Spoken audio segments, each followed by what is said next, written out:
دنو عمر آباد کې د دوو فریقینو فریق اول فضل محمد طلا محمد او فریق دویم نور محمد کابل جان عرب کیسانی درمیانځ خطرناکه دشمني د جرګې په کوششونو باندې په دوستۍ کې بدله شوه. د جرګې د نورو معززو ممبرانو په شمول د ام پی ای جمشید خان محمد رور، حاجی منیر خان محمد او حمید صافي په ځان باندې شپه ورځ یې وکړه او دا صلح ممکنه وګرځوله. تیرې ورځې د صلح په لړ کې په باقاعده توګه باندې د یو تقریب اهتمام وشو. په دې تقریب کې ام پی ای جمشید خان محمد مشر میلمه و.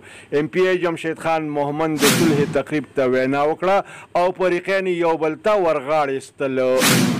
تقریب ته د جرګې ممبر حمید صافي هم وینا وکړه. وروستو د تقریب د شرکاو تواضع په یو پرتکلفه خوړې سره وکړی شو.